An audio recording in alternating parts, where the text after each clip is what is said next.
भारत माता की जय। मैं पंडित निर्मल वैष्णव तबला वादक आज हमारे परम आदरणीय दीदी जी हेमलता जी दीदी सरकार जो 9 दिवसीय राम कथा करने सुजापुर में माता जी की टेकरी पर पधारे हैं, तो इनसे मेरा एक छोटा सा प्रश्न है कि दीदी आजकल जो नवयुवक पीढ़ी है जो पढ़ तो रहे हैं इंग्लिश मीडियम बड़े बड़े डिग्री ले रहे हैं लेकिन उनके अंदर संस्कार नहीं है, इसके ऊपर आप थोड़ा हमें विचार विमर्श बताएं।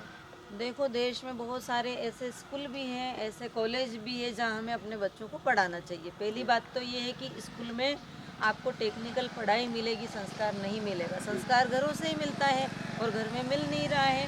और अगर फिर भी आप चाहते हो कि आपके पास समय ही नहीं है बच्चों को पूरा समय देने के लिए, तो आप अच्छे स्कूल चयन कीजिए। तो हमारे देश में ऐसे बहुत सारे स्कूल हैं।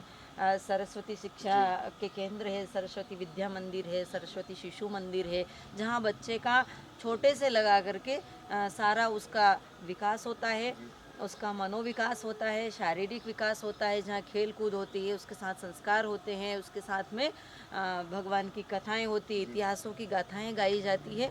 ऐसे स्कूलों में जब हमारे बच्चे पढ़ने लगेंगे तो संस्कार तो उनके ऊपर परिपूर्ण तरीके से होगा ही, और ऐसी पीढ़ियाँ कभी भटकेगी नहीं। इसलिए मेरा आग्रह है कि ये जो कॉन्वेंट स्कूल है, जहाँ हम समझते हैं हम अपने बेटे को शुरू से ही कलेक्टर बनाना चाहते हैं, वो कोई कलेक्टर नहीं बनता है और बुढ़ापा हमारा बिगड़ जाता है। इसलिए ध्यान रखिए, अगर आप अपना बुढ़ापा सुधारना चाहते हो, शिक्षा का स्तर सुधारना चाहते हो, ऐसे शिक्षा का स्तर नहीं सुधरता है, शिक्षा घरों से ही दी जाती है। ये तो एक पेट भरने की शिक्षा है। डिग्रियां ले करके क्या करोगे आप? डिग्री बता दी आपने। हम लोग जैसे अभी जो कर रहे हैं, तो हमने कौन सी डिग्रियां ली है, लेकिन हम भगवान को प्राप्त करेंगे। हम दुनिया को दिशा निर्देश दे रहे हैं। ये आपके अंदर इतना टैलेंट होना चाहिए। सरकारी स्कूल में पढ़ कर के भी एक व्यक्ति प्रधानमंत्री देश का बन जाता है। मेरे हिसाब से आज तक जितने प्रधानमंत्री राष्ट्रपति बने हैं, वो कोई भी कॉन्वेंट स्कूल में पढ़ने नहीं गए होंगे। मेरे हिसाब से सारे सरकारी में पढ़े हुए ही लोग होंगे।